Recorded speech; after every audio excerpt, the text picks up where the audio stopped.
Let's fucking go!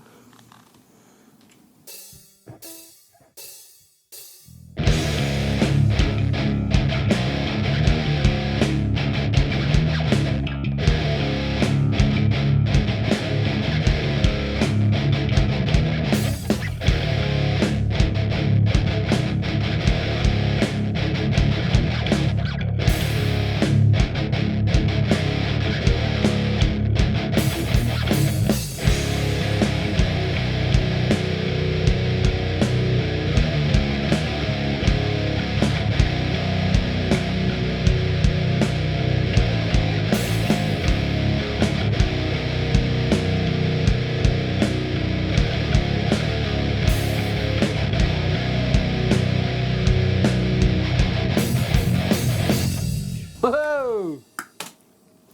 G'day everyone, how's it going? Let's put this over here. My name is Chris and we're going to be doing a vlogging video today. A video of vlogging, because this is as much focus as I can get together at any one time. So the point I wanted to make about that, as we do this, I'm going to hit save on this. Oops, that's not save. That's save.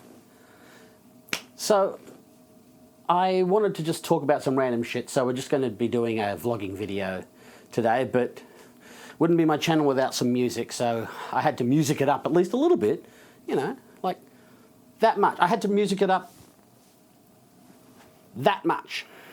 So it's now musicked, but the whole point of that I wanted to say is we live in a golden age of creativity. Let me tell you a little story about why I think we live in a golden age of creativity. Around about, well, when I was about 16 or 17, so what, 1987, 88, I had my first exposure to the Tascam Porter studio. I'll probably get a photo and try and put it up and see how we can go there. So, Tascam Porter Studio, for those who don't know, was one of the first portable 4-track machines for recording yourself. It used compact cassettes. Let me get one.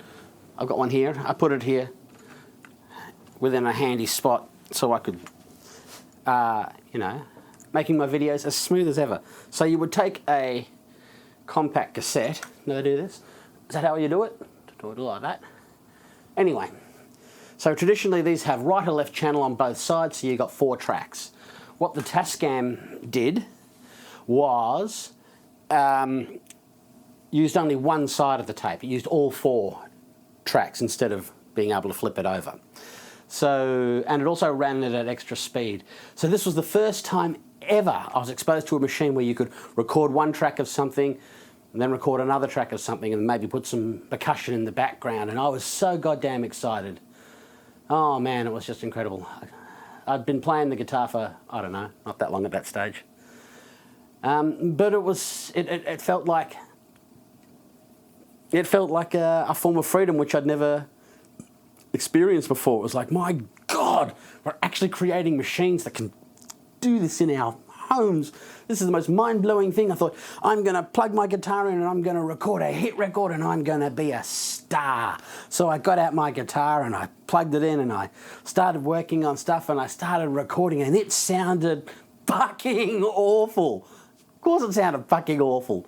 It was 1987, I was 16, and the machine was, compared to today's standards, fucking awful. They were shithouse, and you stood zero chance of making any form of a commercial recording from them. And, you know, it was a little demoralising.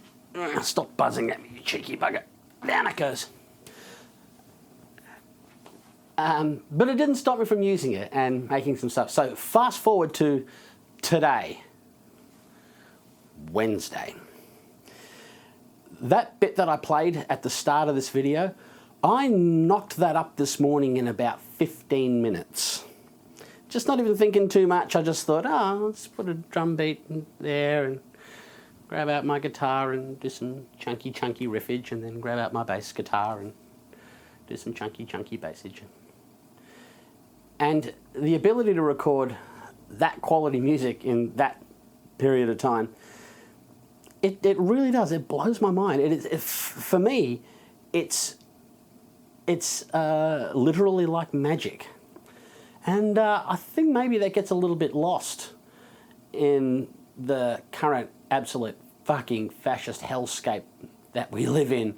It's not completely a fascist hellscape, it just looks like one because fascists are loud cunts and they like to make a noise and they say, look at me, I'm fighting for freedom, now I want to kill everyone who's not like me. So, you know, that's a downside to where we're living in at the moment, and it's not cool. But on the upside, you can create really cool music. Boy, have I really... Nah. I'm going to stick with it and say that this is still a point because the fascist hellscape didn't really kick off until the pandemic. So, and I can say things like fascist and pandemic because my channel is never going to be monetized. I have no desire to be monetized. So shit, piss, fuck, cunt. There you go. I'm going to totally edit that out. But as a creative, you can now create commercial quality stuff so easy, but that of course has meant that there is just so much absolute fucking shit out there. But I have been wondering, you know, what do we do this for? What do we create for? I mean, sure, I'd love to sell my music and make money out of it or something like that. But, you know, chances are, it's always a lottery chance. That's one thing that I don't think has changed. Between then and now, I don't actually think it's easier to have monetary success off your art today than it was back then, even though back then you could literally create a demo tape and send it off to a record company and you might actually get a deal.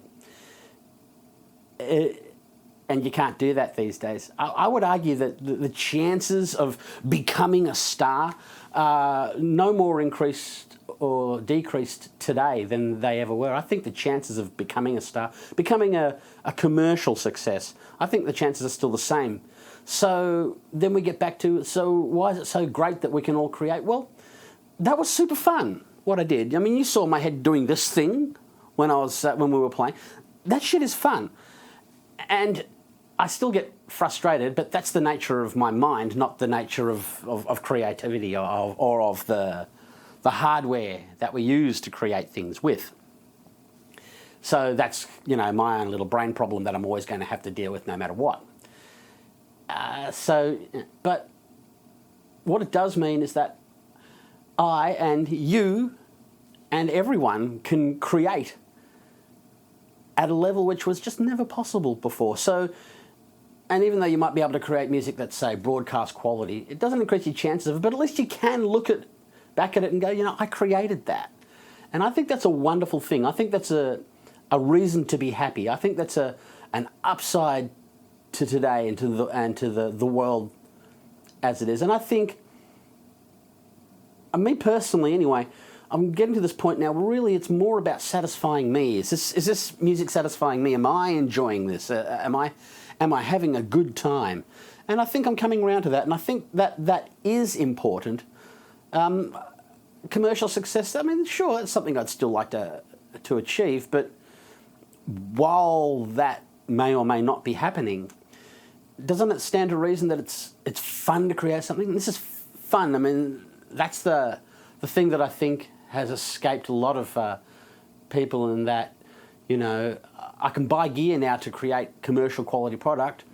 Why is no one buying my product commercially?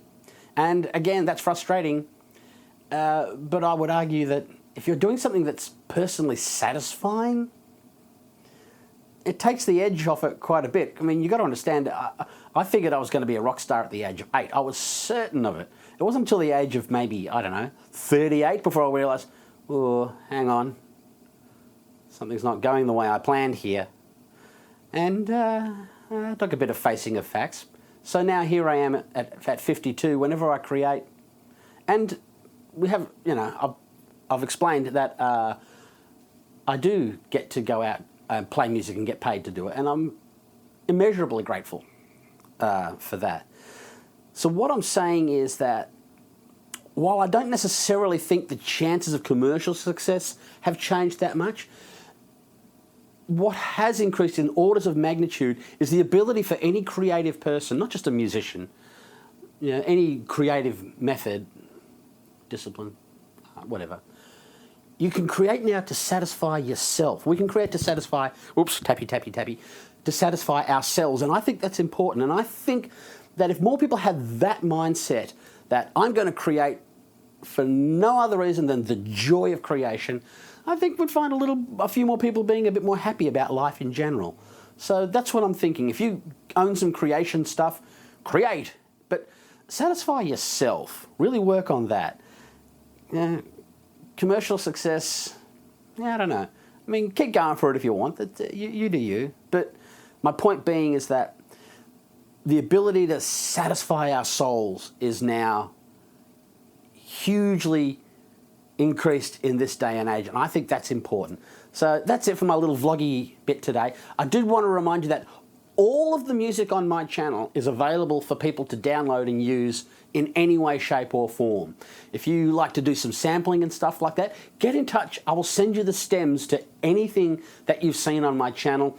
No copyright claims, no nothing. It's original stuff. It's recorded reasonably well. You've heard in my previous videos that there's some funky stuff, some clean stuff. I do heavy stuff mainly because that's my main thing. But keep in mind, if you want my stems for any reason to do anything with, and I would love to see you doing stuff with them, get in touch. It's a chance to have copyright-free music that's well recorded. So yeah, let's do a thing and have some fun and satisfy that soul of yours. All right, that's it for today, and I hope you have a great day, and remember to have fun out there.